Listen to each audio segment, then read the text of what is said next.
Bonjour à tous. Au lendemain de ces élections européennes, le moment est venu tout à la fois de nous réjouir et de dessiner les orientations de notre mouvement pour les prochaines années. Se réjouir bien entendu parce que notre liste Urgence Écologie est parvenue à réunir plus de 400 000 votants, près de 410 000, et réalise un score de 1,82% des suffrages exprimés, qui est exceptionnel compte tenu des difficultés auxquelles nous avons été confrontés, aussi bien du point de vue des ressources financières nécessaires à l'impression des bulletins, et des affiches, etc., que du point de vue des difficultés médiatiques qui ont rendu la campagne plus difficile. Ce résultat doit donc être apprécié à sa juste valeur. C'est la preuve manifeste qu'en un laps de temps très court, Urgence Écologie est parvenue à éveiller un écho profond dans les consciences de nos concitoyens, parce que c'était précisément la liste qui prenait la mesure de l'urgence et qui proposait, en regard de cette urgence, un programme d'état d'urgence écologique. Donc je crois que nous avons là trouvé une forme de lucidité et de courage que les citoyens ont également reconnu pour ceux d'entre eux qui nous ont apporté leur suffrage. Alors, que se passe-t-il maintenant ? Bien entendu, tout le monde concourt à admettre que l'écologie politique est devenue la troisième force politique du pays, aux côtés du pôle social-libéral et du pôle fasciste. Puisqu'il ne fait pas mystère que le programme du Rassemblement national puise ses sources d'inspiration intellectuelle et historique dans le fascisme.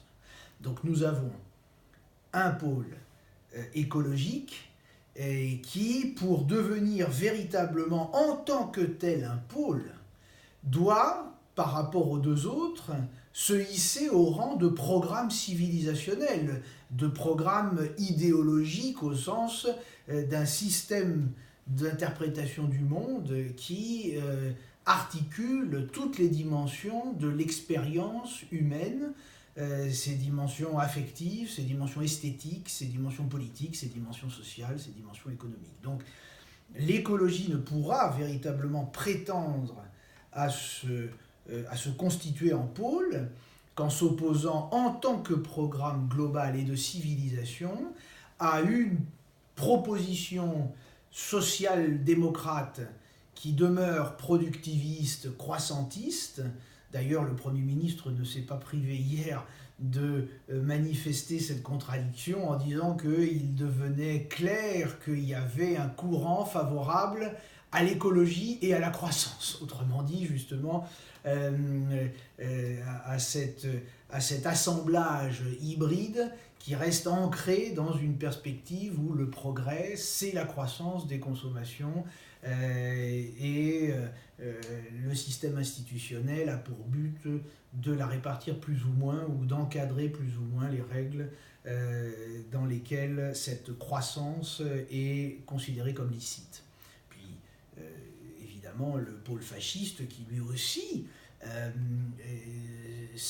prend appui sur une esthétique, sur une conception du rapport de l'homme, de l'individu à la société, à la politique, et évidemment une philosophie morale et politique particulière. Donc il va de soi que l'écologie doit devenir une proposition tout aussi globale, intégratrice que les deux autres, et c'est à ça qu'il va falloir travailler.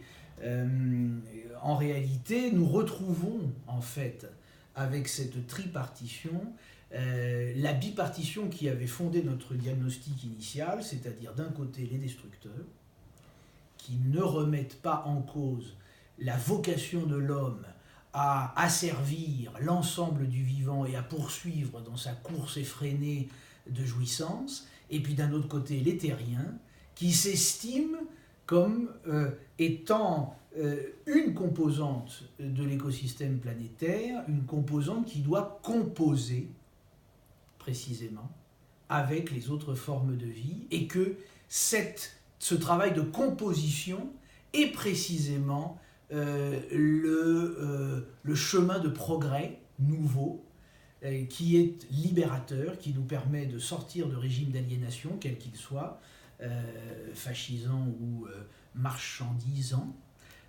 sortir de ces systèmes d'aliénation pour trouver la source de notre liberté dans une écologie globale relationnelle. Donc ça, c'est le cœur de la proposition que nous devons construire pour être pleinement terriens. Yannick Jadot, qui a obtenu le plus grand nombre de suffrages, appelle au rassemblement.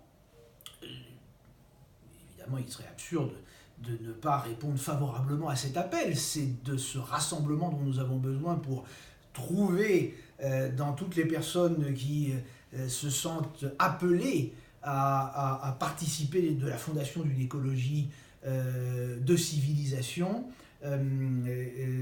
C'est précisément à la rencontre de toutes ces personnes-là que nous devons nous-mêmes aller. Donc nous répondrons favorablement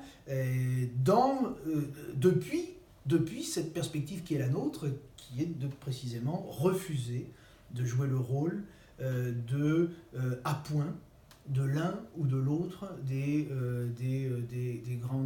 grands systèmes ou des grands courants politiques qui existent. Nous ne serons pas l'appoint, mais nous serons le contrepoids et le ressourcement nécessaire, puisque aussi bien la social-démocratie ou le social-libéralisme et le fascisme ont prouvé historiquement qu'ils n'étaient pas en mesure de résoudre la crise écologique et qu'ils ne proposaient pas justement des perspectives de libération à la fois individuelle et collective. Donc, allons tous ensemble participer à ce grand mouvement et orientons-nous avec détermination vers l'avenir. Merci à tous de votre soutien et retrouvons-nous sur le chemin de cette construction nouvelle. Merci.